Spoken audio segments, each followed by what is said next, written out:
Welcome, ladies and gentlemen, to another exciting episode of Conn and The Stick. Last week we talked about the NFC North, and we've really been going through all these divisions. The way we've been breaking it down is East, East, North, North. So today we're going to go right ahead and go into the AFC North. I'm going to go right into where we think. It's the same format, really, as what we've been doing, just going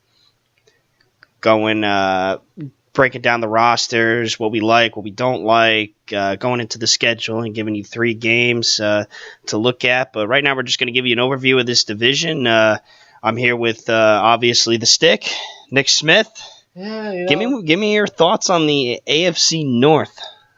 I think it's not the best division. It's certainly a solid division in the NFL. Of course, you got Pittsburgh, who's been a premier powerhouse team for many years in the AFC. Baltimore's been up there as another solid team. Of course, having had Ray Lewis and Ed Reed for all those years. They won a Super Bowl not all too long ago. Cincinnati is like your definition of consistently being mediocre. Can't win a playoff game to save their lives, but they usually hover around 500. And then, of course, the Cleveland Browns, where they've been the laughingstock in the league for a decade or more, but it seems like things could maybe turn around for Cleveland a little bit, and they got some younger guys, some new faces in there, hopefully jumpstart them up a bit. Yeah, I mean, my thoughts on the AFC North is really, it's a division of potential.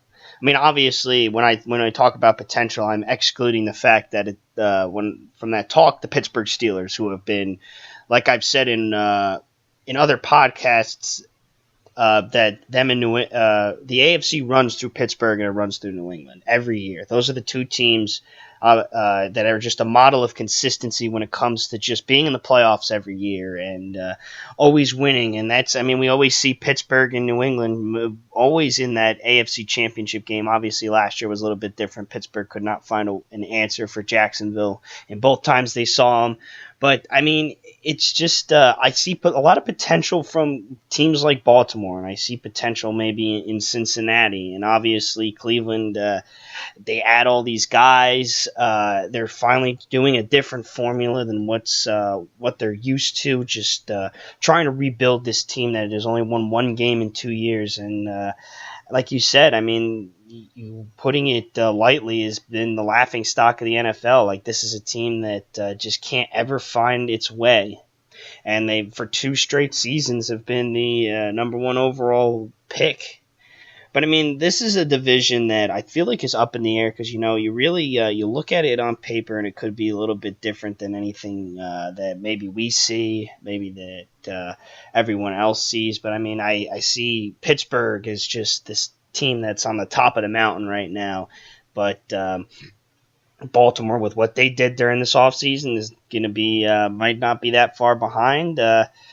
Cincinnati is a team I'm a little bit concerned about, but we'll go into a little bit later. And then Cleveland, tons of potential, but we don't really know what we're going to see from the Cleveland Browns. But yeah, where are we going to start in the AFC North other than the Pittsburgh Steelers?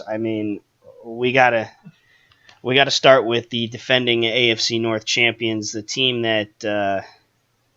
You look at this roster and it's just it's hard to find any flaws. Yeah, offensively, the team is just filled with playmakers. Of course, in my opinion, have the best wide receiver in Antonio Brown.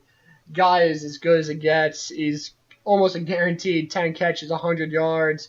He's going to score for you, too. And then you also got Le'Veon Bell, who, in my opinion, is the best complete all-around back in football. He can catch. He caught, I think, close to 80 balls last year. He has a weird running style. I know some people aren't. They're not too excited about his waiting behind the line, not that really stutter step. Yeah. I'm really not a fan of it either. But I'm a guy that's a north-south guy. I like a guy that's just going to continuously run. But hey, don't fix what ain't broke. It's working for him. He's just been unreal.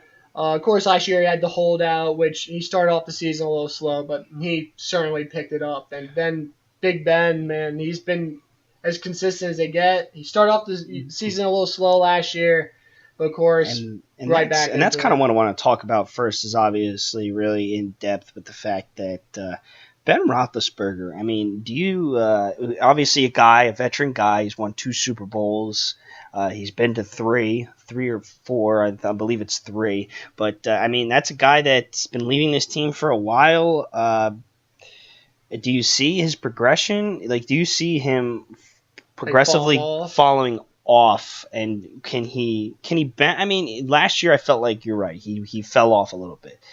Do you think with what he's got around him that he can ignite this Oh, team this season? he can certainly ignite. You got Antonio Brown, you got Le'Veon Bell, and you even got Juju Smith-Schuster, who's pretty solid receiver as well. Had a great season last year. Tight end position's a little weak. I think they have Jesse James at tight end. Big Ben may be getting older, but he certainly has the weapons around him to still make it work. Yeah. The offense is still definitely good enough to put up plenty of points, and they're still a playoff team even with Big Ben's age. Him staying healthy is a concern. Just at his age, he takes a lot of shots. He likes to stand tall in the pocket, maybe hold the ball a little bit longer than other quarterbacks, but he certainly has the weapons. Right, and that's why I felt like there was a need in this draft to find maybe his replacement, and they did in the third round. Maybe Mason Rudolph was a guy that could have potentially been in the first rounder. I know in my mock draft, I had him actually as a first rounder, but I had him taken 31st to New England, who really should have, at some point I felt, to address the quarterback position, but obviously maybe the timing was not right. You probably still have Brady for maybe a couple more years. You put it off. I want to move to this wide receiving position, this group right now, and obviously you talked about it. I completely agree with you and Antonio Brown. You know, there's discussion of whether, it's Julio versus Antonio Brown, but I think that the difference between Antonio Brown and Julio Jones is that Julio Jones is like 6'3", 6'4", and Antonio Brown could do everything that he can do at 5'11". And that's what makes him the best receiver in the NFL, is his playmaking ability and the fact that he can just every facet of his game is on point.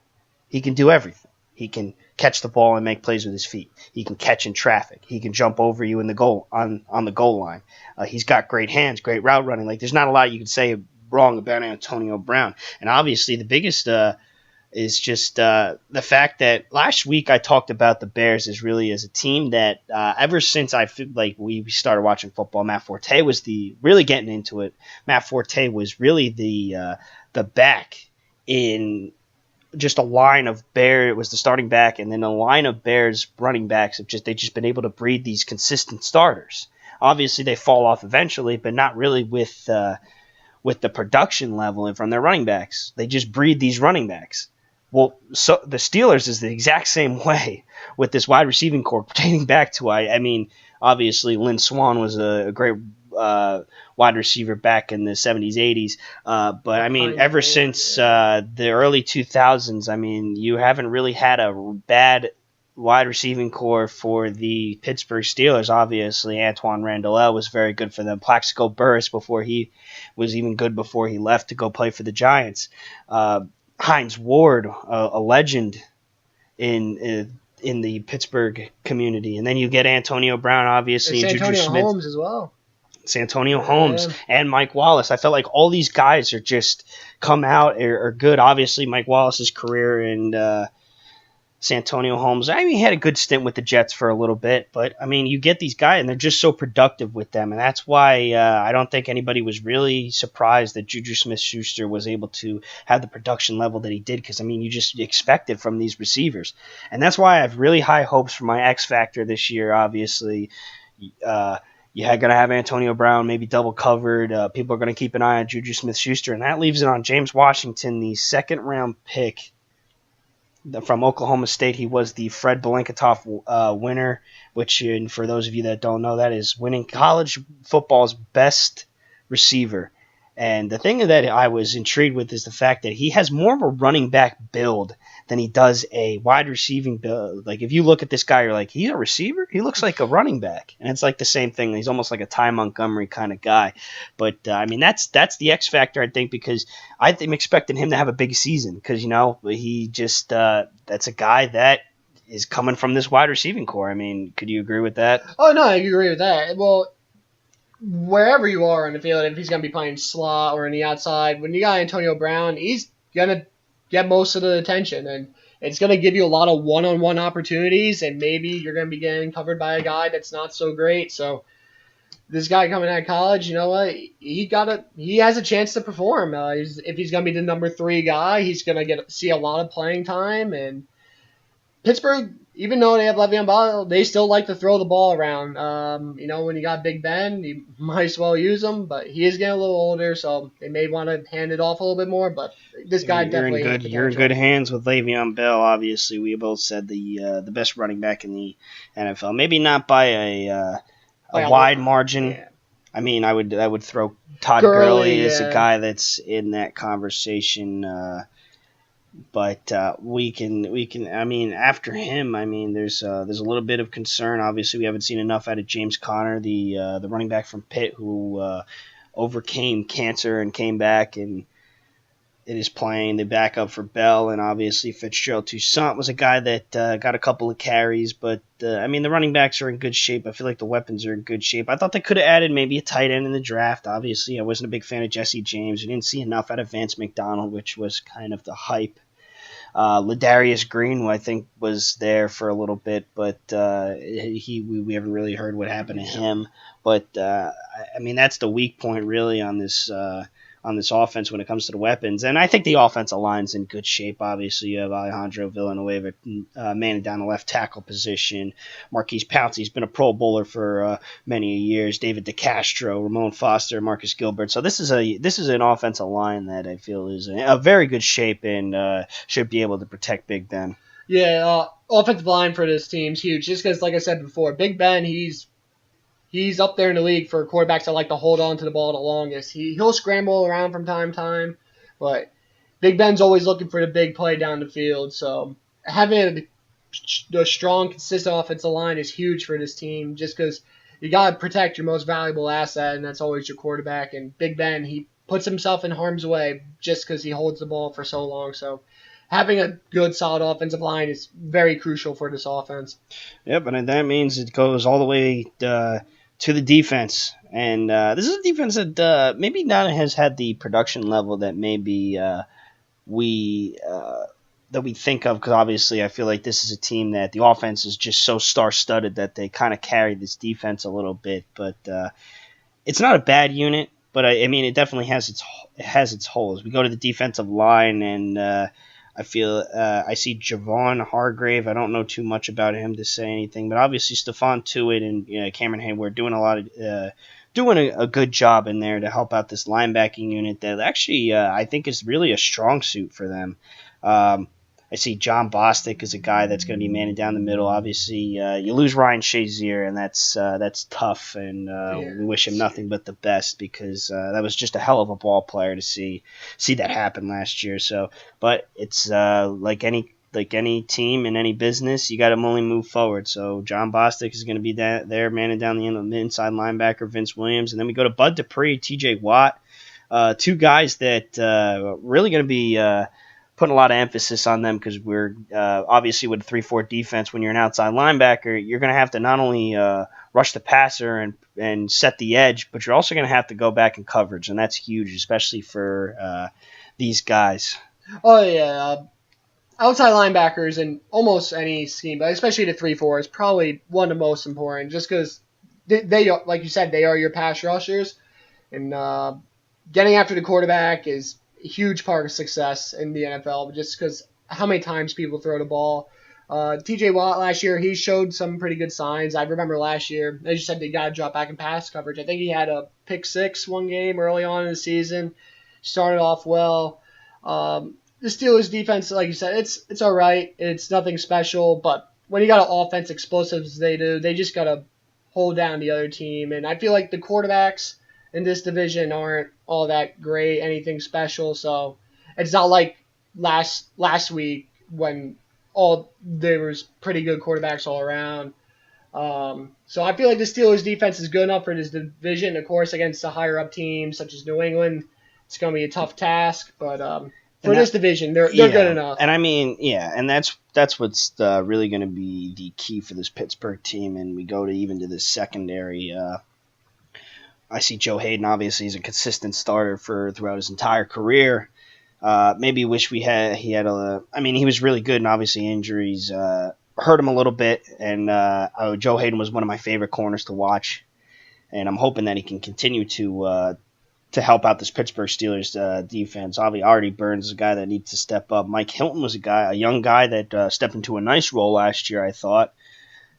Still a young guy, still needs to work on his man coverage. But I mean, it's just I look at this secondary unit and I think to myself, like, this could be better.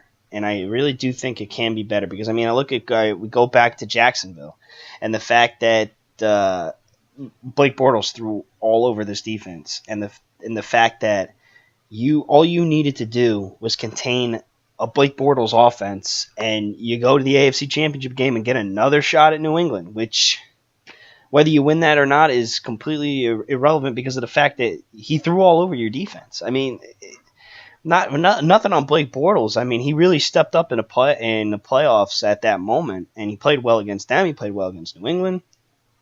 Obviously, a lot of trouble against Buffalo, but I mean, this is a unit that's got to get better because what's going to happen this year when you got to play. I mean, looking at the schedule, you got to play Matt Ryan in Week 5. You got to play Cam Newton in Week 10. You got to play Blake Bortles again in Week 11. You got to play Derek Carr. You got to play Phillip Rivers. You're playing Tom Brady and Drew Brees, two of my top 3 quarterbacks in back-to-back weeks. Like, you're playing against a lot of big-time quarterbacks that are going to exploit you more than Blake Bortles did. So this is obviously a unit that's got to get better. Oh, yeah. The D-backs, basically it comes down to they just got to hold these guys to as little as possible. And when your D-backs are struggling, it comes down to the outside linebacker position and the D-line. You just got to get a pressure on the quarterback. Hopefully, maybe you can hit the quarterback, ball comes out, ball floats in the air, get an easy interception or a turnover. You got to find ways to fill your holes, like not player-wise, but you got to just find a way to cover them up as much as possible. So maybe if your corners are struggling as much, maybe you take a few extra chances with your linebackers on the blitz. Maybe make the quarterback make a poor decision and you get a turnover. But like you said, this D-back position, safeties, corners, it's not up to par, and it's not going to play well against the upper-end quarterbacks. And obviously the spotlight in the secondary is obviously on Joe Hayden, but it's also going to be on Terrell Edmonds, who was their first-round pick this year. And let's see if he can step into it and replace Mike Mitchell, who was let go, obviously, and playing alongside Morgan Burnett. So we go to the scheduling, and so we'll start with you. What do you got them going? I have Pittsburgh going 12-4. One less win from last year, but they're just consistent as they get. As long as they had Ben and Brown and Bell, they're gonna be a great offense. They play some good teams. They played Carolina. Baltimore is always a solid team. They play Jacksonville. At New Orleans is gonna be a tough game. So like they got some tough ones, but they're one hell of a team. Just a few games I'm marked down on my schedule. Give me your top 3 games. Against New England, of course. Pittsburgh, New England, every year, just great That's game. the game to watch every year. Just something happens. I remember last year, did he catch it? Did he drop it? It was a catch. Yeah, I thought it was a catch too, but it was a catch. His body moved forward. It just doesn't make. They finally changed that rule. I think they did. They adapted, they made adjustments to it, and they're not going to get so technical with it like they did, and that was obviously he the caught play. The ball. He took 2 steps. He dove to the. There's always some controversy, and it's always with New England on the. It always seems to go their way too. So. I actually. The week right after that, Week 16 at New Orleans, feel like that's going to be an awesome game. Just 2 great quarterbacks, always high-powered offenses. They're just going to go at it. It could be a huge game for both teams because they could be playing for first round buys. Of course, they're different conferences, but New Orleans could be in a playoff race just because of how great that division is, and Pittsburgh against New England, just seeding purposes is pretty big, especially AFC Championship game playing in Pittsburgh or playing in New England, huge advantage. And my third game against the Chargers. I just think the Chargers are going to be I think they're going to win that division this year, honestly. They're going to be a good team. They got good defense. I've always loved Phillip Rivers. Keenan Allen is just a joy to watch. Just two really good, solid when he's teams. healthy. And also, I think Phillip Rivers and Big Ben were drafted in the same draft. So they're just two old timers. Yeah, I think it was Big Ben, Eli, and Phillip Rivers. Believe. Yes, you are right. Yeah, just two classmates going at it. Those three games I think are just going to be phenomenal to watch. So I'm going to do you one better, and I'm going to say that they repeat, and I say they go 13-3 because you know what? I think that this is a team that I think they're going to figure it out on defense. I think that they know what they need to fix. They know the teams that they're going to have to play, and obviously you're going to be playing. You're going to be playing the NFC South, which overall is the best division in football right now. See, they had three playoff teams last year, and I feel like this offseason they've only gotten better, and it's just it's going to be tough. But I mean, if there's any team that can handle adversity, it's the Pittsburgh Steelers, and they just I'm giving them the benefit of the doubt because I just. As much as I'm concerned a little bit about this defense a little bit, it just I look at this offense and I say, yeah, they got it. They're going to do it. I mean, I don't have them losing. I have them actually winning 6-7, maybe going 7-0, 8-0 before losing week 9 against Baltimore. So, I mean, this is a team that's really going to set in stone with maybe being the number one seed in the AFC, just like you said. And my top three games really to watch, looking at this, obviously Week 5 against Atlanta, I think is going to be an excellent matchup. I believe that is a primetime game. You have the best receivers in football going at it. You have Antonio Brown, Julio Jones. You got two Pro Bowl legendary quarterbacks in Ben Roethlisberger, Matt Ryan, some of the best guys. I just think it's going to be really fun to watch two great offenses, two good defenses, and I think it's going to be definitely something that everyone's going to want to tune into. Obviously, I starred Week 11 at Jacksonville. So now they played Pittsburgh both times at home.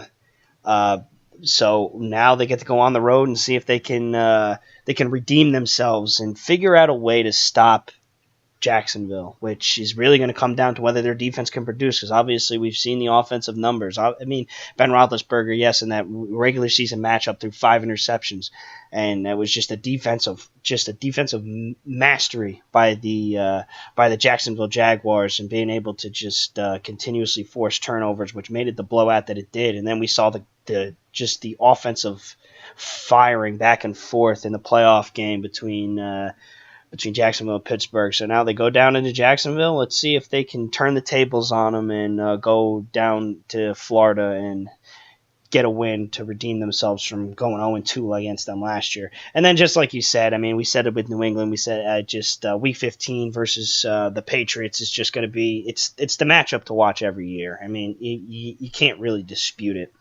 It's just Tom Brady versus Big Ben, Bill Belichick versus Mike Tomlin. It's just something to watch every year. Something exciting always happens. It always goes down to the wire. New England always seems to have their number a lot, but I think that this is going to be Pittsburgh's year where they finally say, you know what, I'm sick and tired of losing to this team. Let's just go in there and beat them. And I think that maybe New England isn't as good as they were last year, even with all the injuries on defense. But, yeah, I mean, that's the matchup, and it's going to be late in the season again. Week 15, really, that's what makes it good. Week 15, you're going to be going in there strong to get that the best seed that you can. So that's Pittsburgh. Obviously, we both have them winning the division. So let's move on to a very intriguing team in the Baltimore Ravens. Baltimore,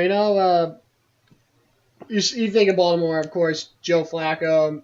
He's just, to me, he's pretty inconsistent. Like, he was awesome in the playoffs that one year, won them the Super Bowl. Of course, Ray Lewis's last ride, but just I watch him in the regular season, and just there's some games it's just hard to watch because I feel like he's just inaccurate. Maybe one game he throw for like 70 yards. I don't know. Joe Flacco just sometimes he doesn't seem into the game all that much, but hopefully them drafting Lamar Jackson maybe it sparks up Joe Flacco a bit I think it's got to. because look, Lamar Jackson's not going to start the Yeah. year, of course, because you got Joe Flacco. He's an established guy. He's won a Super Bowl, but I'm just hoping maybe that pick does spark something under Flacco, revitalize his career. He does have a new weapon in Michael Crabtree, who's had solid years in Oakland. So hopefully this Baltimore offense could get it going a little bit. Just like the older Baltimore teams in the past. Yeah, I mean, we start with the quarterback position, and it's Joe Flacco, and obviously, like you said, he just hasn't lived up to that big contract that he got after he won the Super Bowl, and I mean, it's just been mediocre game after mediocre game, and mediocre season after mediocre season. I mean, he hasn't been able to produce the numbers, but I mean, I don't think Baltimore's made the playoffs in a couple seasons, and it's really where Joe Flacco's at his best. Yeah. When his back's against the wall. But I mean, you look at the fact that not only did they grab Lamar Jackson, but they traded up for him. Yeah. Into the first round to get him. So I mean, if that doesn't light a fire under you, I don't know what is, because I love Lamar Jackson. I think that you're not going to find. I think there's only one more playmaker in this draft that has more electricity when making plays. When I say electricity, just playmaking ability, and that's Saquon Barkley, because then it goes Saquon Barkley to Lamar Jackson. I mean, you watch the college tapes. This kid can throw, he can run. I mean, Syracuse, he jumped what seemed 10 feet in the air to hurdle a guy, and it was just incredible to watch. I mean, I remember hearing about this guy, and then all of a sudden I'm hearing, he threw 8 touchdowns, and then he had 5 touchdowns, and then he had like another 6, and it was just like, wow, he just took over the country by storm, and everyone was like, wow, might be the next Mike Vick. But obviously, a guy that I think needs to learn a little bit about the NFL system, a pretty skinny guy, so you can't really ask him to run right away, and you got to get him used to the NFL system. So I think obviously the benefit of the doubt goes to Joe Flacco. We're going to see Joe Flacco start week 1. But the thing that was intriguing to me was John Harbaugh said in a press conference was the fact that he might throw 2 quarterbacks out there. That's going to get really fun to watch, especially if you're a Baltimore Ravens fan. It's certainly interesting. I don't know exactly how they're going to do it. Are they going to put both guys side by side, one guy out in the slot or something like that? I think you can do a lot of things with that. You could put Jackson in the slot. You can have them standing next to each other, snap it to either or. There's a lot of things you could do. Maybe snap it to Flacco.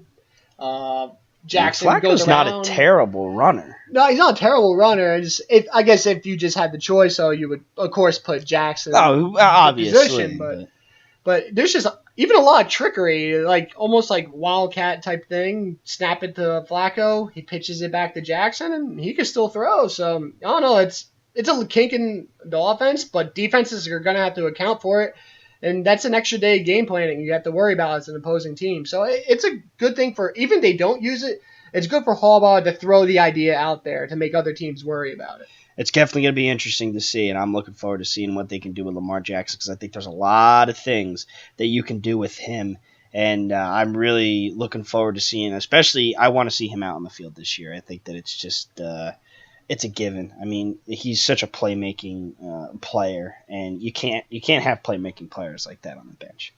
So we go to the running back core, and the first thing that I see is Alex Collins. Alex Collins has been deemed the guy. I mean, I'm doing my fantasy research already, and Alex Collins is a really top, high-priority pick. They think he's going to have a great season, and the only thing I can say is Alex Collins finally going to be that productive back that they haven't had since Ray Rice? I hope so for their sake, because, like you said, thinking about it, the last few years, running back position hasn't been all that strong. They had like Justin Forsett, who had an okay year. They've been rocking with Jarvis Allen and Another guy. I can't even remember because Yeah, Javaris Allen, Buck Allen. no one really jumps off my mind with the run back position there. So hopefully Collins could turn it up for them. I mean, it's It's just just been a while since they've had right. someone I solid. just think it's been so much inconsistency, and I bring up you bring up Javaris Allen was a guy that he's had a couple of games where he's been really lights out, and then there's games where he just doesn't do anything. Yeah. And the funny thing with that is, my mom actually had him in fantasy this year, and she just didn't know what to do with him every week because he'd either be good whenever she didn't. I mean, whenever she didn't play him, he did good. Whenever he played him, he just didn't put up the numbers. And I mean, that's the thing that's been haunting the Baltimore Ravens since obviously they had to let Ray Rice go, is just finding a consistent back. And maybe now that they think that they have one in Alex Collins, maybe Joe Flacco's job gets a little bit easier. But, I mean, that all depends really on his wide receiving core. And, I mean, it could be good. I think that it could be. I mean, obviously, you bring up Michael Crabtree, the fact that he's been really good. I think he's been good. I think he's been above average his entire career. He did great with San Francisco. He's done good with Oakland. He's had multiple three touchdown games with Oakland. And my concern is what's the depth behind them. I mean, can Willie Snead reignite what he had a couple seasons ago with New Orleans? Can John Brown reignite what he had with Arizona a couple seasons ago? And that's really what it is. You're relying on two guys that haven't really been productive last season or even the season before that. I would say Willie Snead was 2 seasons ago? It was 2 seasons ago, yeah. So, I mean, John Brown hasn't been good in a couple seasons, and Willie Snead wasn't really good at that, productive with New Orleans last year. So you're really relying on guys that you're hoping are going to be good, but really aren't. And, I mean, you drafted Jaleel Scott and Jordan Lasley late in the draft, so maybe you get something. But I mean, there's some depth here. Obviously, Brashard Perryman was a guy that they drafted pretty early a couple seasons ago, really hasn't panned out. You got Chris Moore. So, I mean, I'm hoping for Joe Flacco's sake and this Baltimore Ravens that they can get these guys, ignite their careers a little bit to help them out. And I think they're going to get it with the tight end core. Obviously, their first pick this year was Hayden Hurst, the 25-year-old tight end from South Carolina, who was the number one tight end on a lot of people's boards in this draft. So they just went up and got him and trying to fill a hole that they haven't had for a while. Obviously, Dennis Pitta was a guy that a couple seasons ago was good, and it was good on that Super Bowl run. But his injuries killed him. Injuries killed him. You had to let him go. But the thing that really that I liked was the fact that not only did they grab Hayden Hurst, which was one of my top guys, but they grabbed Mark Andrews too. And that was also another one of my guys. I watched Mark Andrews' tape, and he reminded me a lot from just what he does, his football knowledge, where he goes, his movement and stuff like that, his route running. Reminds me a lot of Jason Witten. And I'm really, having two tight ends is really, you can do a lot with that, and it's really vital in this game today. Oh, no, having two tight ends is key. First thing you think of two tight end sets, you just think of the old New England team, Gronk and Aaron Hernandez. When you got two guys that could go down the field, make plays, especially from that spot, it's huge because they're not getting covered by guys that are used to covering people. They're getting covered by linebackers and maybe safeties that are too small for them. And also in the run game, it helps out because you got extra blockers in there, and it makes the play action game that much better. Linebacker steps up, tight end slips right behind, and you got an easy 15-yard drag route or like a skinny post right there waiting for you. So right. Two tight end sets. New England really brought it in, and teams are trying to adapt to that. I know the Eagles started using more two tight end sets last year because they had Ertz and Trey Burton and Selleck. Yeah, and Selleck. It just two tight end sets.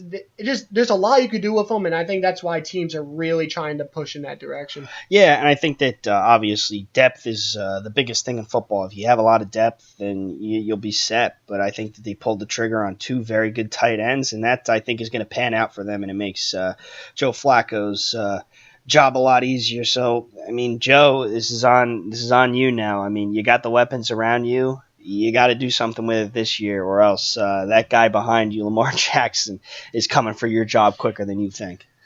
So then we move to the defensive side, and this is really a unit that really hasn't had that much trouble. I mean, it always seems that they have at least a middle of the pack defense. I mean, obviously, you miss Ray Lewis, you miss Ed Reed. Yeah. But, I mean, this is a unit that's it's still been able to put pressure on. They've been able to cover the receivers that they can. And we'll start with the secondary, the fact that you got Jimmy Smith, who's been a very good, consistent starter for them for a couple of years. Obviously, I'm not big on Brandon Carr. I never was. But Marlon Humphrey's a guy that another guy that you're relying on to step into a more prominent role this year, and he was their first round pick last year. And then you also grab his counter another Alabama D-back, Anthony Everett. So and then obviously you have a great tandem at safety with Tony Jefferson and Eric Weddle. So I think this is a very good pass defense unit. It is a good pass unit, and especially in this division when you're going to be going against Antonio Brown and Juju Smith-Schuster, and even look at Cleveland. They got Josh Gordon and Jarvis Landry. Playing a lot of good receivers, especially Baltimore, because obviously I also bring up A.J. Green. A.J. Green, yes. Top 5 receiver, even top 3 in my opinion. And if Tyler Eifert could stay healthy for Cincinnati, he's solid as well. And obviously Josh Gordon, Jarvis Landry. You're going to be playing a lot of tough receivers, so this is really the key for this defense is if they can continue to get production from their secondary. We move to the linebacking core, and obviously 2 names that jump out to us, C.J. Mosley and Terrell Suggs. Just 2 very consistent guys, very good at what they do. So, and obviously you might have to separate them maybe on the other side, because I see Albert McClellan and I see Patrick Onwuasor, and I don't know too much about them, so hopefully they can fill in a good role for them. And then Brandon Williams has been very good. Obviously, you lose. What was it? You lost him to I'm losing his name. He just signed with Philly last year. D tackle. We'll go back to that. Yeah. But I mean, sure. This is a unit that suffered a little bit. Obviously, you lose Haloti Ngata. I mean, this is a unit that's going to struggle maybe a little bit. Yeah, doesn't have the talent that it used to have. It certainly doesn't have the talent it used to have. Of course, a few years ago, you had a younger Terrell Suggs. He's certainly up there in age now, but of course, losing Ngata, but he's also up there in age now. So they were getting older, so changes had to be made, and you know what? There's always that low recovery period where you got to find a few kinks. You got to maybe draft a few guys. So, but it's like any position. Sometimes you're not going to be great in that spot forever. Like, of course, the linebacker core was a huge part of their success for years. They got some all right guys now. Maybe though in future drafts or free agency they'll improve in that. But the key to this defense, of course, is their secondary and stopping the receivers. Timmy Jernigan, that was his name. Jernigan, yeah. Right. But this front seven, it'll have to certainly hold its own, but it's going to, of course, rely on its secondary. Yeah, so now we go to our schedules, and we'll start with you. What do you got Baltimore going? I have Baltimore going 9-7. Another okay, solid year. Probably in the AFC, I think it'll be close to a wild card spot, because no one in the East is going to contend for a wild card spot, in my opinion. 9-7, actually, it could be a second wild card team. You never know in the AFC. I have to agree with you. I think the Tennessee Titans made it last year with a 9-7 record. Yeah, so 9-7, they certainly have a shot. 9-7 is realistic in the AFC. Yeah, not in the NFC. Not in the NFC, but in the AFC. 11 wins probably, honestly, but you might need to. Yeah, but just looking at the schedule, they start off the season with a few tough games. At Pittsburgh, of course, is going to be a tough one. Even though I don't think Cincinnati's as good as Baltimore, being at Cincinnati, they got a solid defense. Just a divisional game, I feel like that would be a tough one for them. Playing New Orleans and Carolina, Atlanta, just that entire division is gonna be a tough run. But they certainly got some winnable games on here. Tampa Bay, KC, Oakland's a good team, but they play Oakland home, so I think they'll pull that off. But just some games I'm really looking forward to. Week 2 at Cincinnati, just these two teams, they're always going at it. Tough division game. Obviously, last year they knocked Baltimore out with Yeah, the last stand, sent the Bills in. Yeah, it's huge. Also, my second game, just because you brought it up earlier, at Tennessee, because those two teams, it could be huge for a tiebreaker when it comes down to the end of the season with records and trying to make wild card spots. Right. Mariota has been improving. They're a solid team, nothing spectacular. I think that game could go either way. And definitely a young team. It's certainly a young team with a lot. I think that they've started to come into their own, but obviously we'll talk about them in depth at another time. Yeah, of course. And just none else really sparked out of my mind. So I just chose against Pittsburgh just because you gotta love rivalry games. You know, Pittsburgh, Baltimore have been basically the two top teams in that division for long time. Of course, Cincinnati comes in from time to time, but Baltimore and Pittsburgh are really what someone thinks about when you think of the AFC North. Yeah, I'm actually going to match you with Baltimore at 9-7. I think this is a unit that is got the talent for it. It's just got to produce, and that goes on both sides of the ball. Obviously, we talked about Joe Flacco and the playmakers that he has. We talked about the defense, and it's got a lot of good guys. But you're going to be playing a tough schedule. And it's about winning those tough games. You're going to have to go on the road against – you're going to be playing – obviously, you're going to be playing Pittsburgh on the road. You're going to be on the road at Tennessee. And then, I see this week 6 at Tennessee, week 7 versus New Orleans, week 8 at Carolina, then again against Pittsburgh before your bye. So, they're having a tough 4 games schedule where, they can lose – all 4 of those games and put them in a hole. Obviously, I actually have them beating Pittsburgh in week 9 just because I think that that's a team that they usually do split both. But, this is it's just a tough situation with scheduling and the way that I think this team could maybe win a couple more games if they were playing a little bit more teams of their talent level. Maybe even win one more game. But 9-7 seems about right for what Baltimore has been, what they look like, what they do. 3 games that I actually start week 3 versus Denver. I think that's going to be a very interesting game. Obviously, 2 veteran quarterbacks in Joe Flacco and journeyman Case Keenum. We'll see.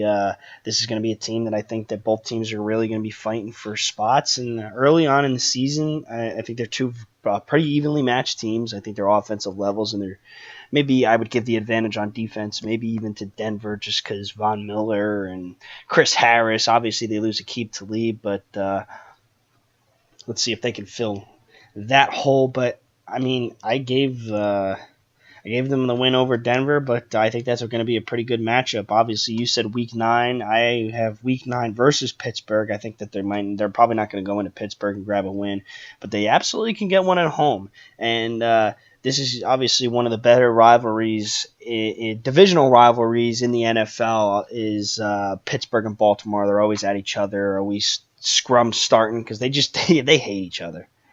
Pitts, and especially the fan bases. I know my uncle's a huge Pittsburgh Steelers fan. He can't stand Baltimore, and I'm sure Baltimore can't stand Pittsburgh. So that's just a team that there's a lot of bitterness, a lot that goes on.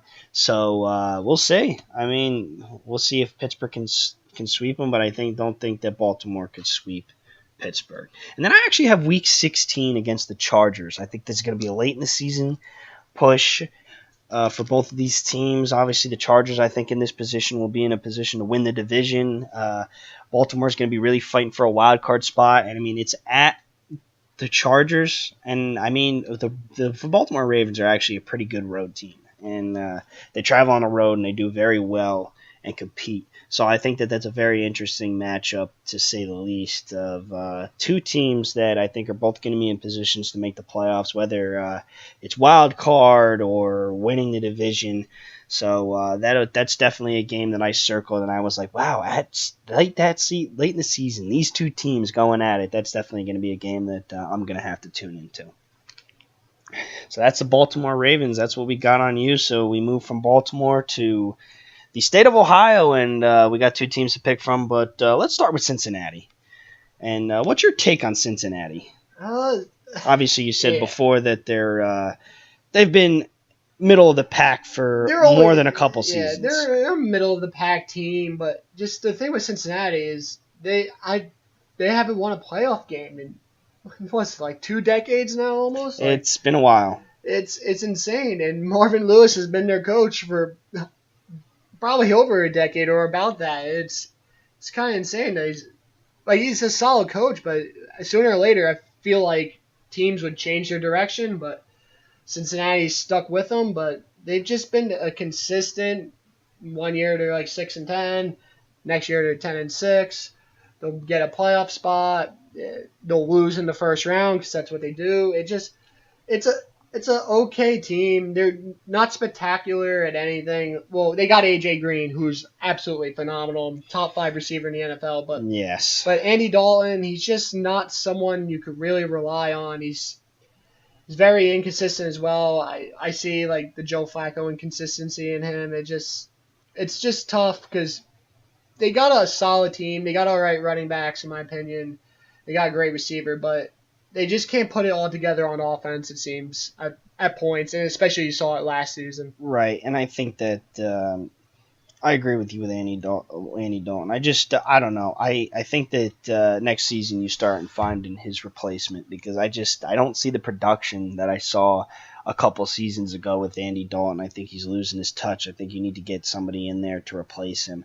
I'm not sold on him, and I'm really not sold on this Cincinnati team. I mean, obviously there are some high points on this offense. Obviously, I love AJ Green, and I think he's a top 3 receiver. I just think what he does is he's got great hands. He's one of the best high pointers in football. I mean, I would dispute AJ Green and DeAndre Hopkins for that 3rd pick. Obviously, the production level of DeAndre Hopkins is insane, but I mean, it's so tough when you don't have really the best quarterback throwing you it. But I mean, DeAndre Hopkins has been able to make it work, but which I might actually change my mind on that. But AJ Green's definitely a top 5 receiver in my mind. But I mean, he's had to endure being singled out, really, because he doesn't really have a good supporting cast. Obviously, Brandon LaFell's okay.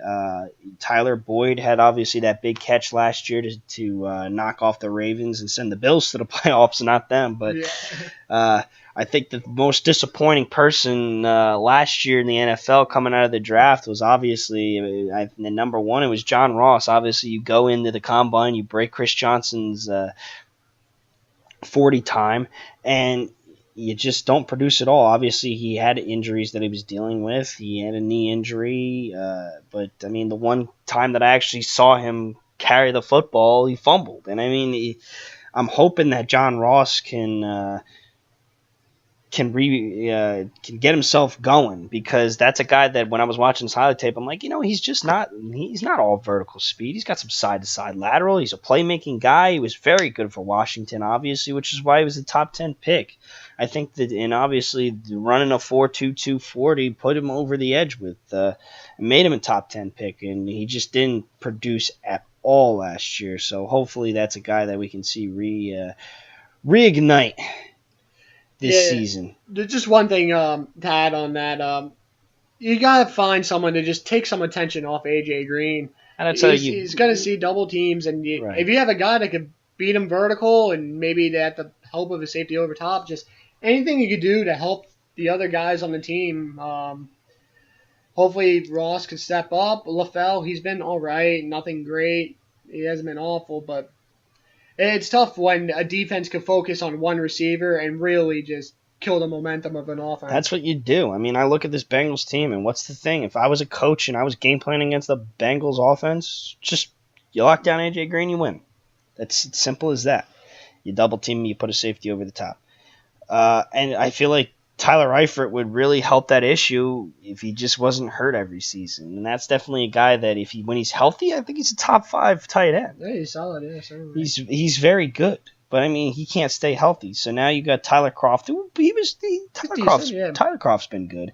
But other than that, I mean, you don't have a lot of depth at that tight end position. I mean, Ryan Hewitt was a guy that actually made a couple big plays last year, but you could really just use a lot more help, and I just don't see it around AJ Green unless John Ross can step into a slot role and push the safety vertical through the slot. But we go to the running back core, and obviously they got rid of Jeremy Hill, so now they're not running a 3 running back rotation like we saw, but now they're only running a 2, and that's going to be on Giovanni Bernard and obviously Joe Mixon, who they drafted in the 2nd round last year. And I was kind of disappointed with Joe Mixon. I had a lot of high hopes for him. Obviously, it's tough when you really don't know what to expect from a guy that he got into a lot of trouble.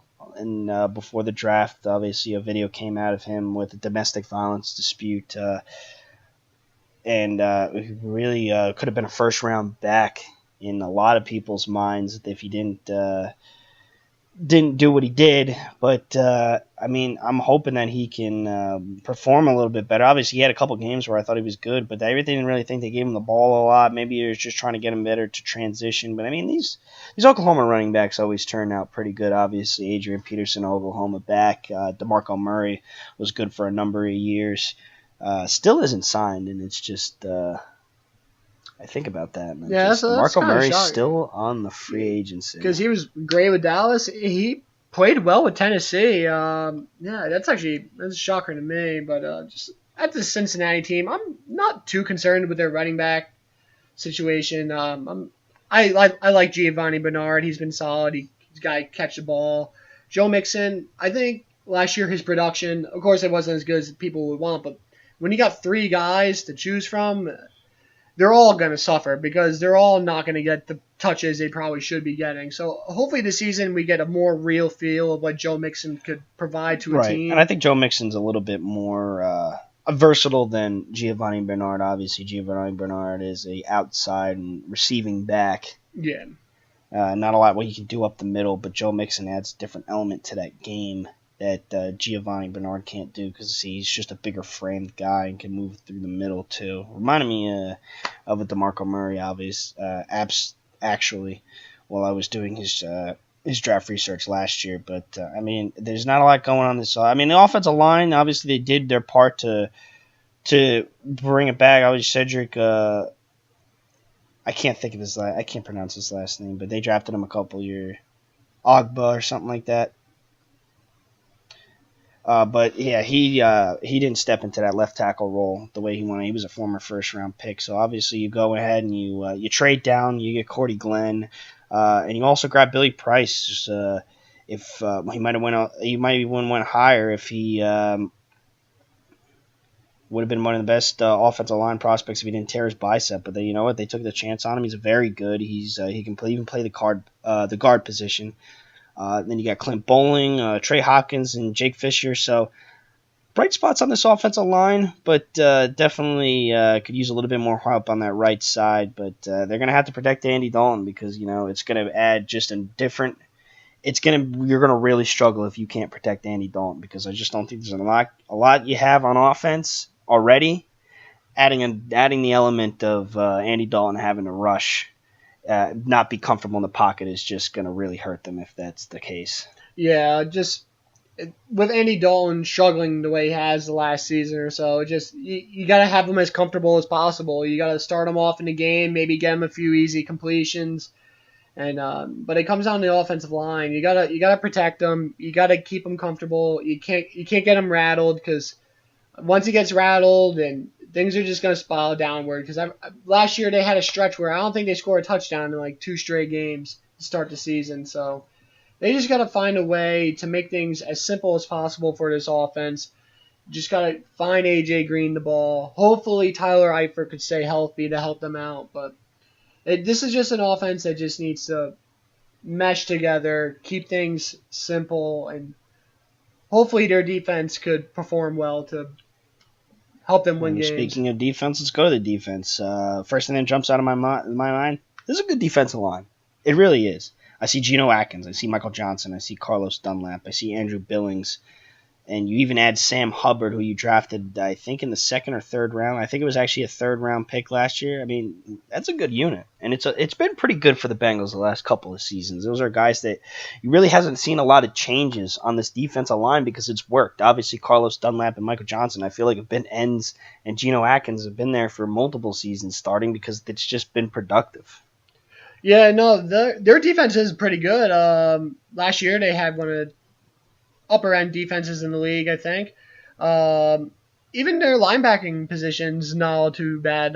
They got Perfect, who's of course he's been in trouble plenty of times. Not like off the field, but like just targeting hits and head to head shots. You know what? You want to be an enforcer as a linebacker, but you gotta do what's best for your team sometimes. And staying on the field, it's important for especially a linebacker who's as talented as he is. He is very talented, and obviously that was a guy that actually went undrafted, and that was just unheard of because that was he had the off the field issues that actually brought him to undrafted, and that was a guy that I actually saw when I was a couple years back.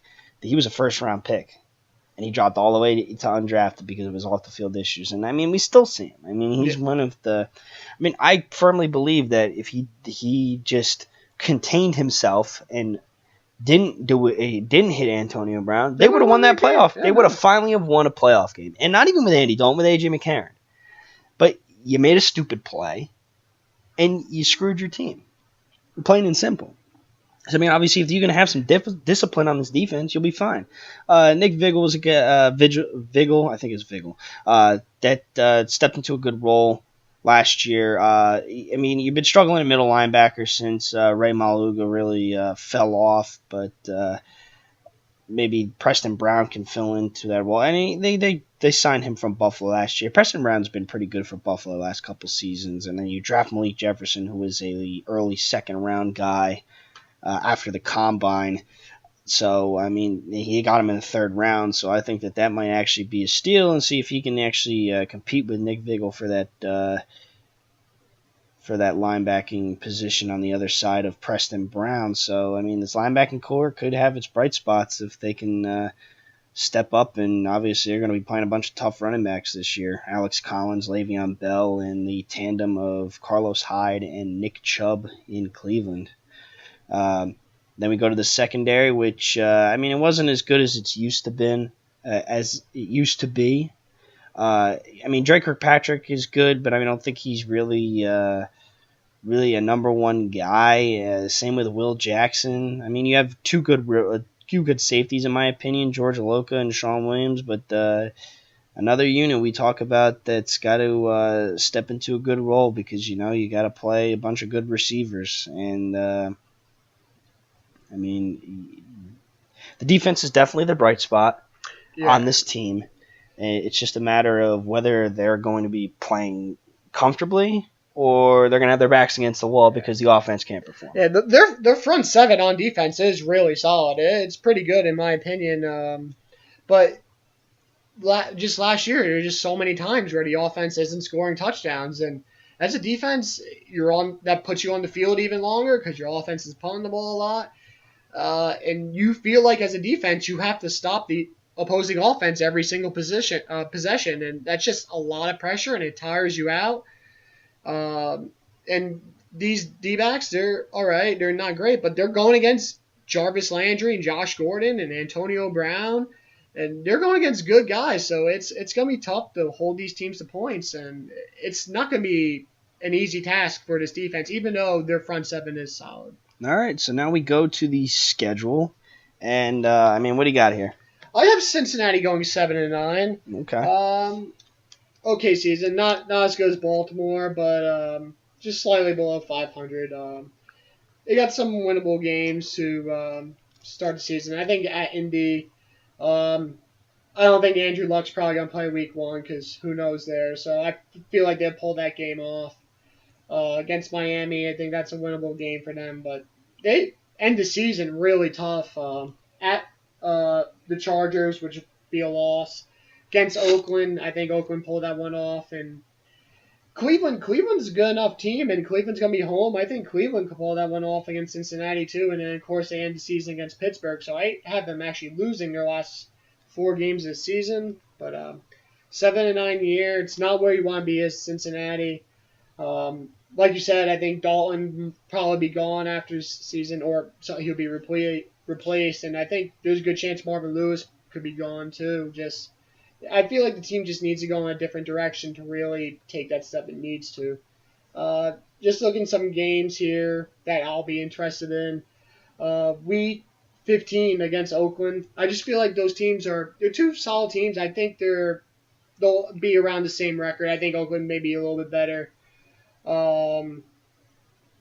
Just good teams going at it. I'm a huge fan of Derek Carr. I love to watch him play. So I think, and Cincinnati's front seven on defense, I think it'd just be a good game to watch in total. Week 4 at Atlanta, Matt Ryan and against Andy Dalton. I'm pretty sure they were also drafted in the same draft as well. Andy Dalton and who? Yeah. Andy Dalton and who? Matt Ryan. They were the same draft. I think Andy Dalton was a couple years after Matt Ryan. Then who was in the same? Oh, Flacco. Flacco was in the same draft as Ryan. Yes. Yeah, I flip that up. No, but I think that it should be. That's a game the Falcons should win. I was thinking they were drafted in the same year. That was my fault. No, you're good. Yeah, and just like I said before, Baltimore and Cincinnati, Baltimore, it's always a good game. It's just two teams that they hate each other, and that's what you need in division games. You need that feeling that this game shouldn't be a friendly game. You know what? And when you got a linebacker like Burfict who's gonna be chippy, you know what? Sometimes fights break out in the field. You don't want to see that stuff break out, but you know what? Sometimes you want to see a little bit of extra chippiness in a game, and it just makes it entertaining for a fan to watch. So that week 2 game, I feel, should be rather entertaining divisional game to see.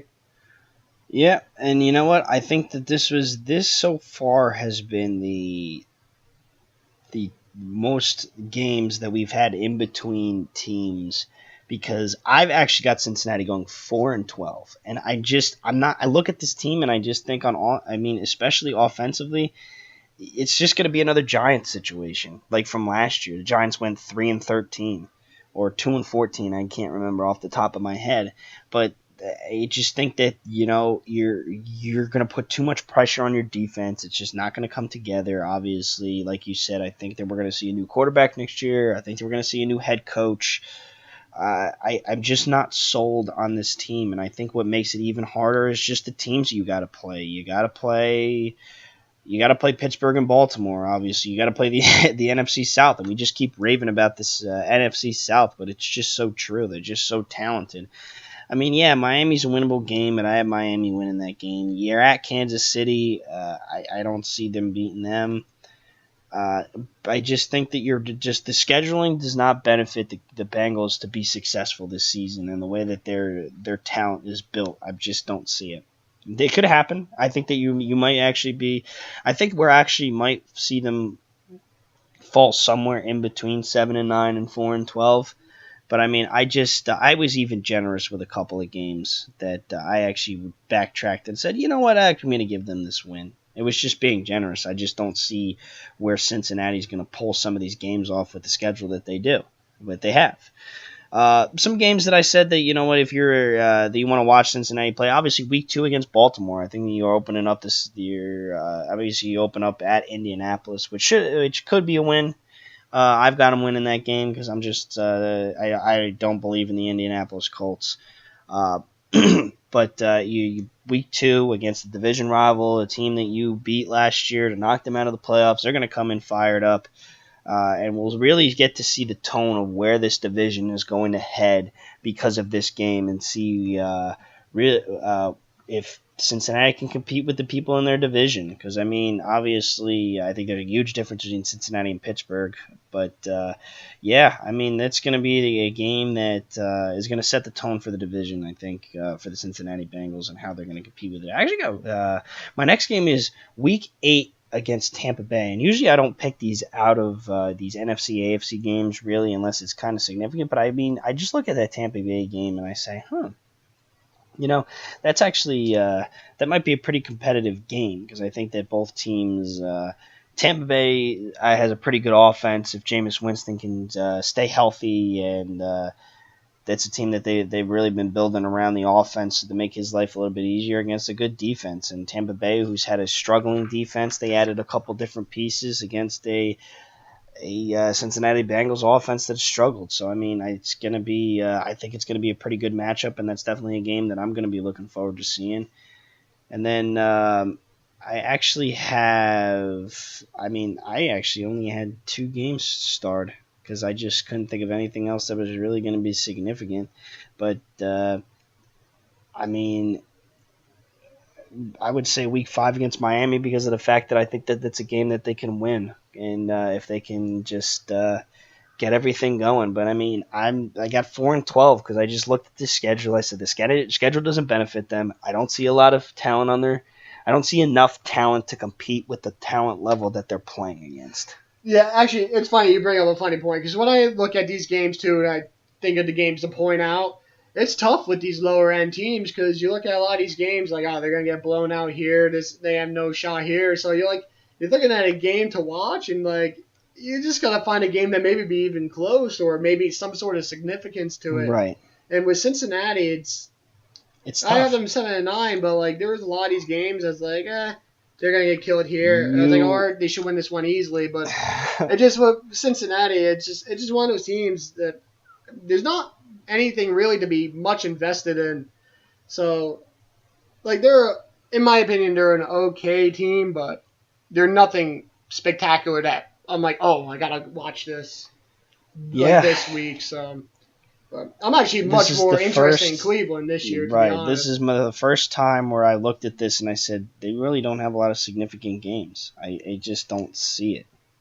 But yeah, I mean, you were much more generous with Cincinnati than I was, but obviously, I can be proven very wrong, or you can be proven very wrong because obviously, when it comes to the NFL, you really don't know until the weeks start going on. Injuries, anything can happen. It's just switch like that, man. You never know what can happen. And 7-9, you know what? They could go 10-6. Probably not, but you know what? In the sports world, anything can happen. So. We just gotta wait and see. And now we finish with the Cleveland Browns, the most intriguing team this offseason, because there was a couple of days where this team just made moves. Big moves, too. Not tiny moves that they're like, you grab this guy for a 7th round. No. They bring in Jarvis Landry. They trade for him for a 4th-round pick, which... not happy about. I thought you could have got more from him, but you bring in also Tyrod Taylor for a 3rd-round pick. And then you bring in Demarius Randall, a cornerback from Green Bay. And you even give rid of Deshaun Kaiser, who you drafted last year. You only gave him 1 season, and he was so bad you shipped him out after 1 season. But I mean, I look at this, so we start with the offense and potential.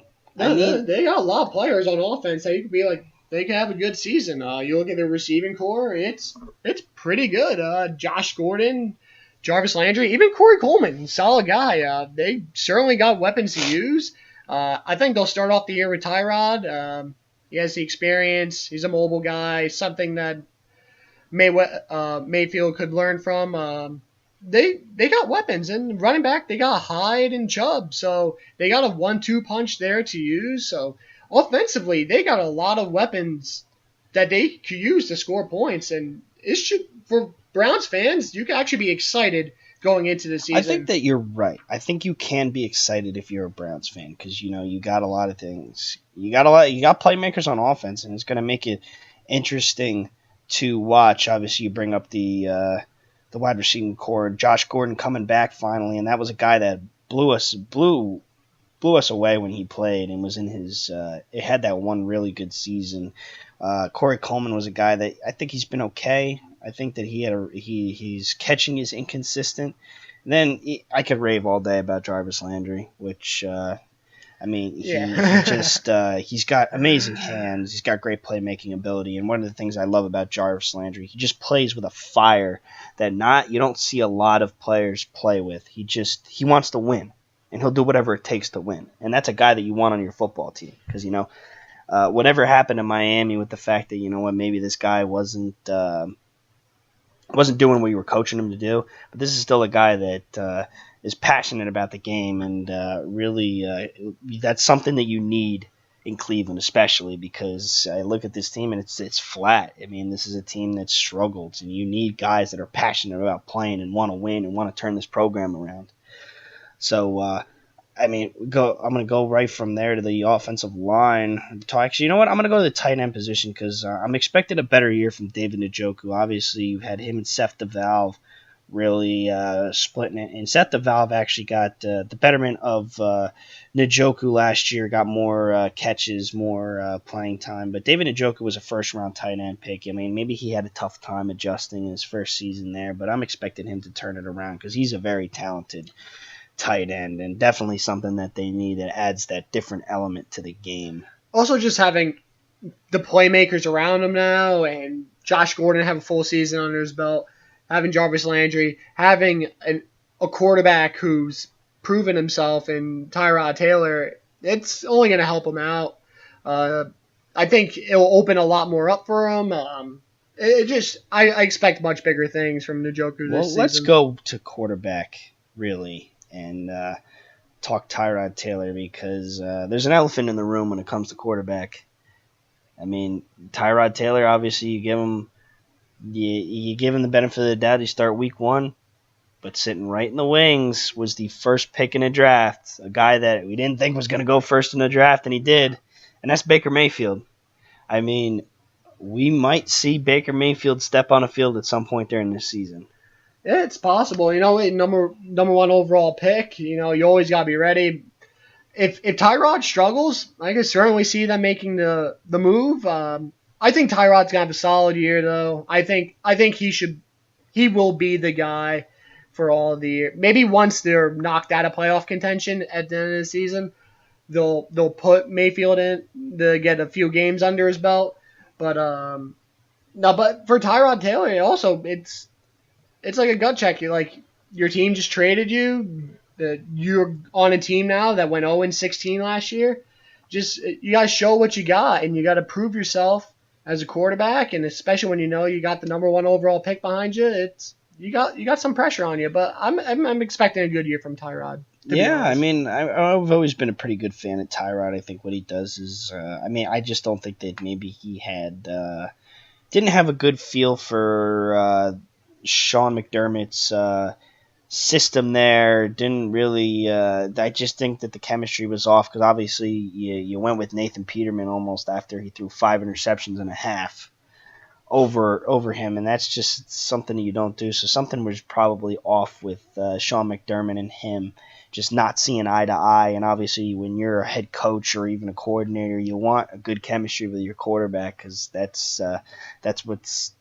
important, especially in terms of play calling and stuff like that. So I'm expecting him to maybe do a little bit better. Maybe he has a better relationship with Hugh Jackson and Todd Haley.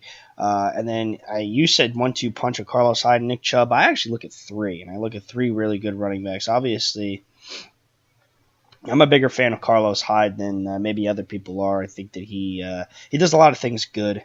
Maybe not great, but that's why you bring Nick Chubb in to maybe get him going a little bit and get him back to what he was earlier on with the San Francisco 49ers, and you get a good Carlos Hyde, which I just don't understand why San Francisco pushed him out that much. But, hey, Kyle Shanahan's got to know what he's doing.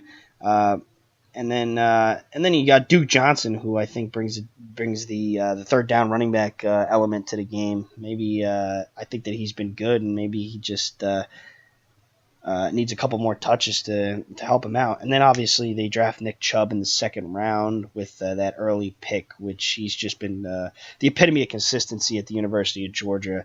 I mean, it's tough to try and follow in the footsteps of a guy like Todd Gurley, but Nick Chubb did it really well. And I'm expecting him to do very well in the NFL if he can stay healthy. And then, so, I mean, this offense looks pretty good. And the offensive line, go back to that. I mean, the biggest thing is you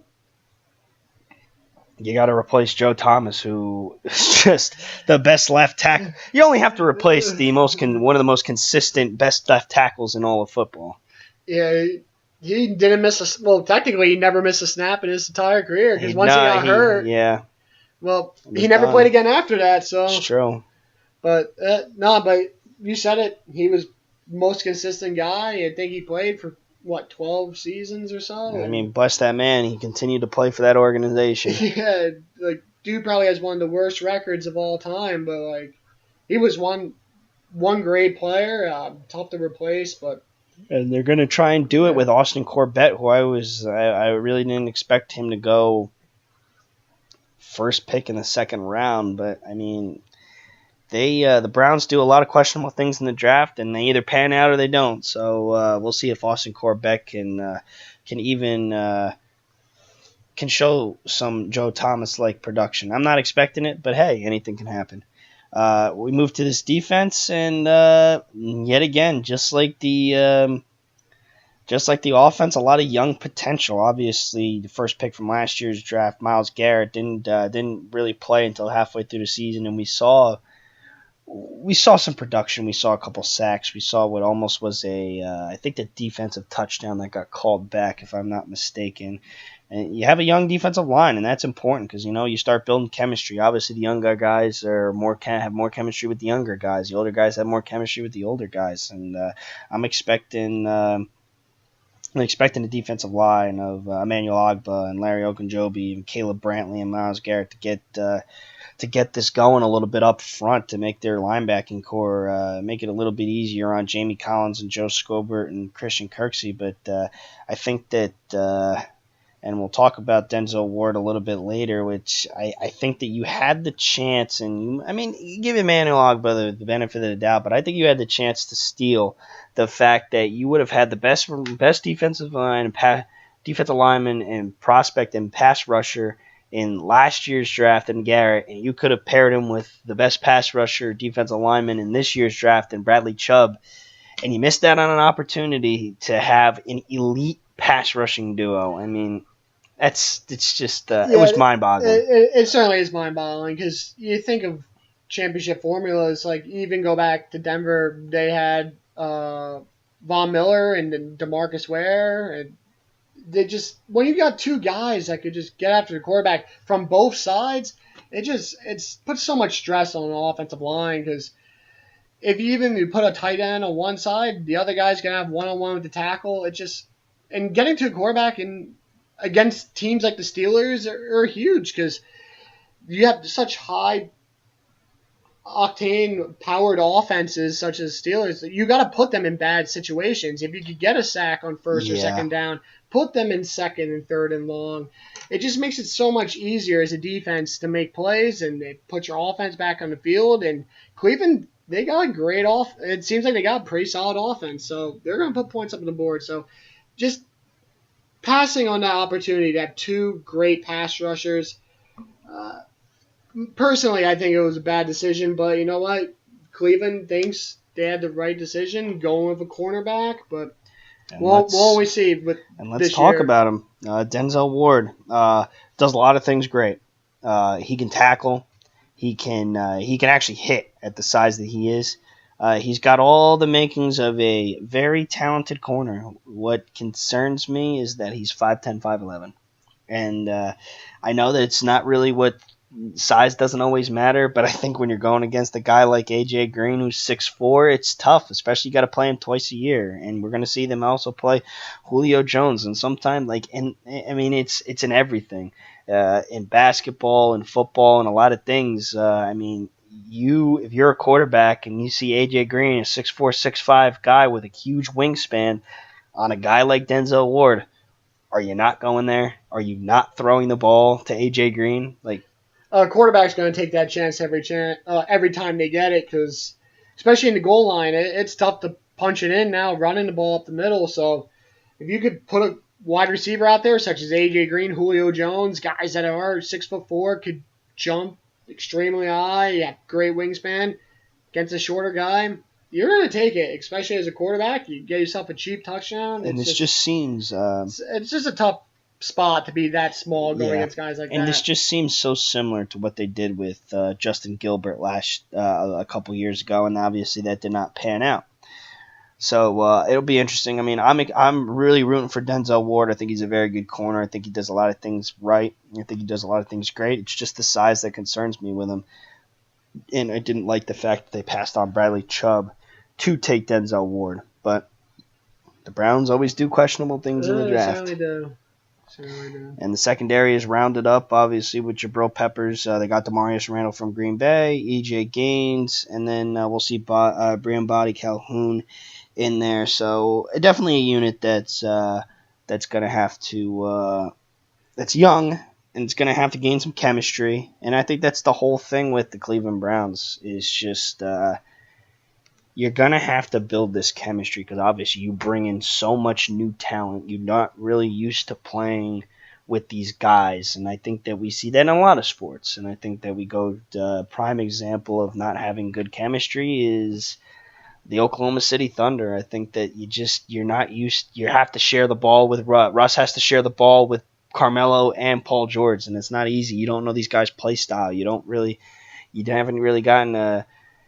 season to play with them, and you don't have good chemistry. I thought they could have been much better than they actually were. But I mean, that's what I'm expecting from the Cleveland Browns. You bring in a lot of young talent, but you got to get this chemistry up. Yeah, they're certainly a work in progress right now. Of course, they got a lot of young guys, you said, but a lot of talent and a lot of potential. Like it may not click right away, but they certainly have time. They got picks to use in the future, and these young guys are only going to learn the game more, and they're only going to get better. So I'm expecting Cleveland. They won't have a spectacular year, of course. They still have a lot to grow and a lot to do, but certainly as a Cleveland fan, you should be happy because your team looks like it's actually moving in the right direction, and you guys.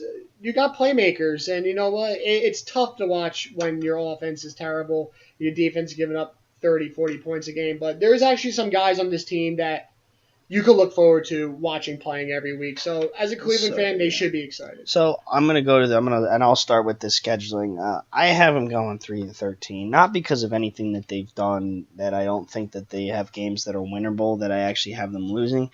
It's just the fact that I just think that. I don't know what to expect from Cleveland because you know what? Cleveland looks good a couple times and then it just falls apart. So, I mean, I'm setting the bar really low and hoping I'm pleasantly surprised with Cleveland.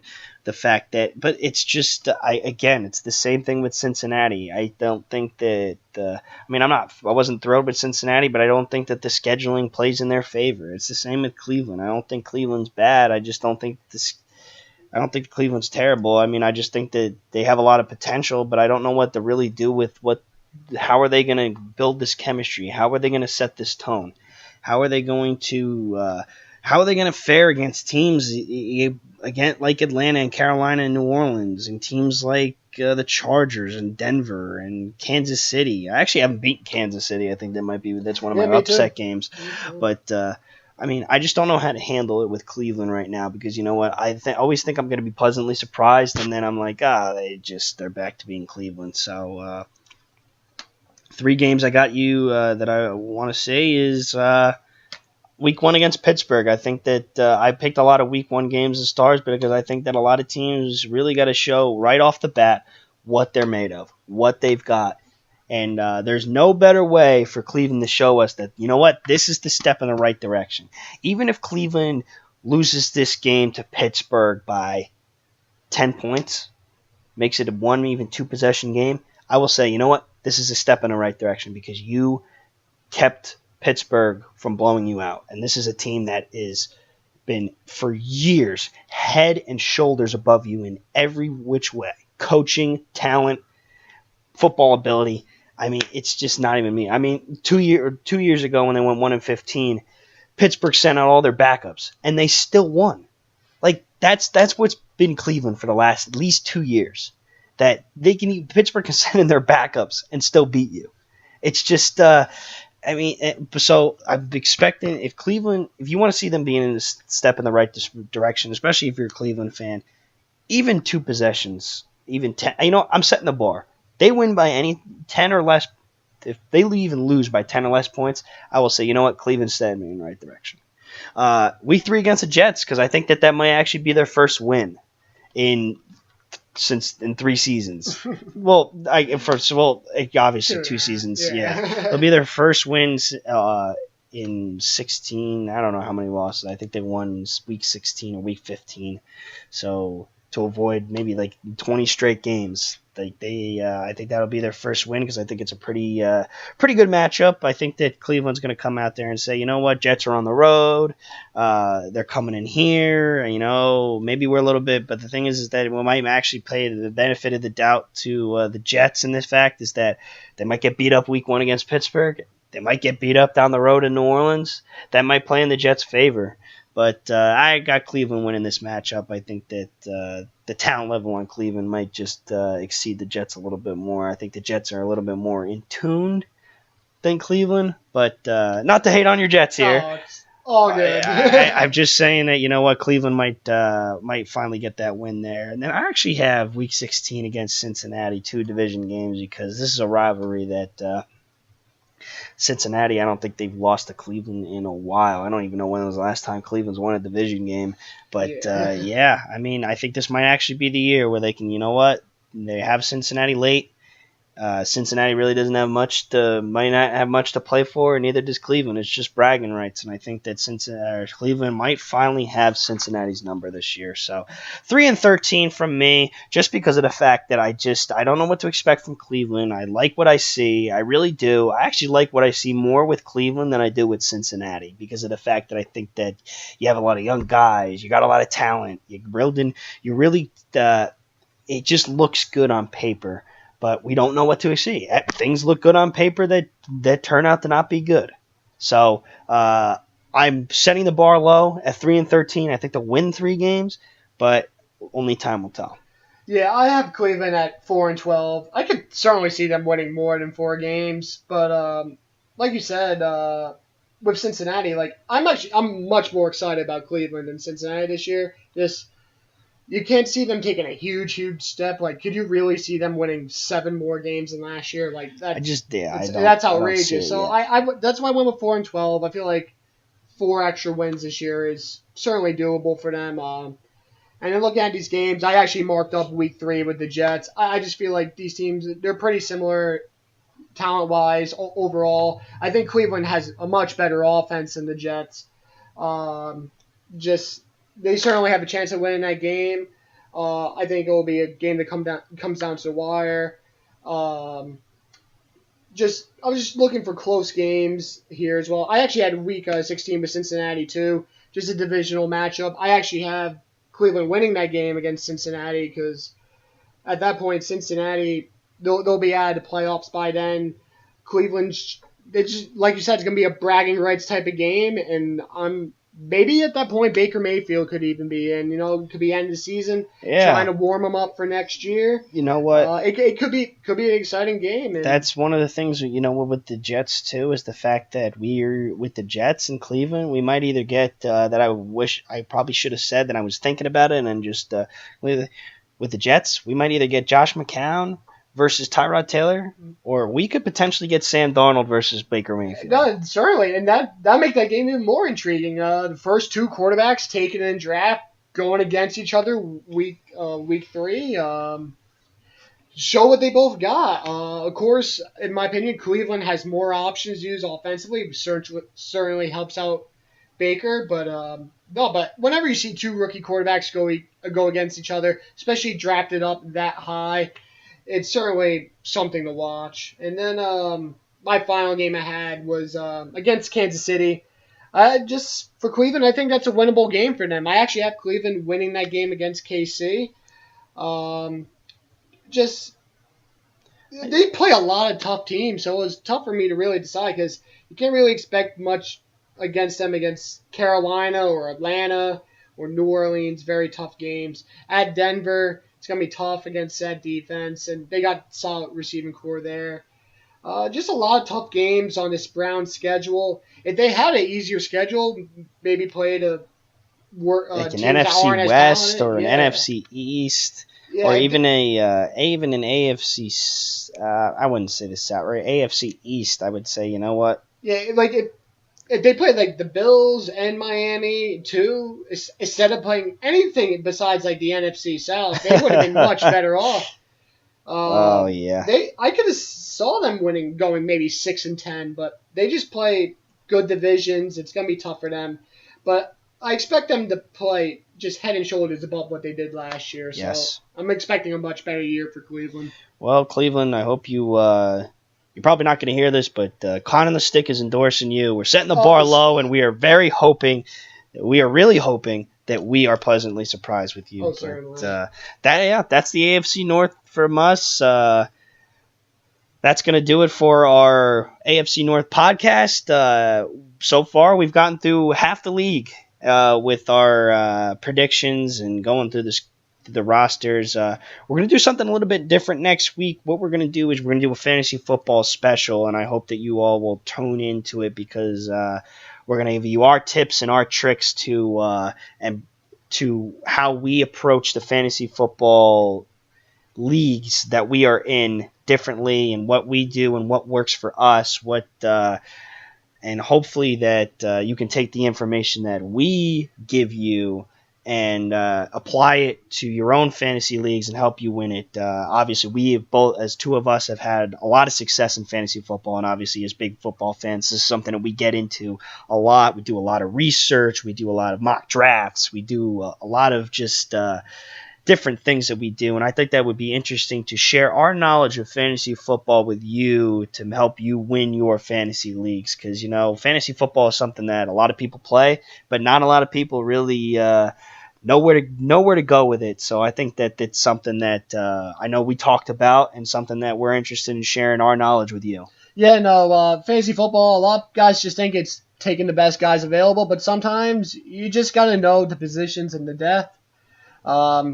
There's a lot that goes into it. It's not just like, ooh, I like this guy, or ooh, this guy's really good. You just got to know the right spots to take certain players. And you also, I know a lot of people play with friends. Some people play with randoms, but it's also good sometimes to know your friends as well. Like, also give you a help out. Maybe, they may go one way or another, but we'll get into that next week. There's certainly a lot to discuss there, but certainly should be an exciting week next week talking about fantasy football. Yeah, so that'll do it with here. Us at Conn and The Stick from Nick Smith, The Stick. I am Justin Connolly, and we are signing off, and hopefully you will listen to us next week. Take care.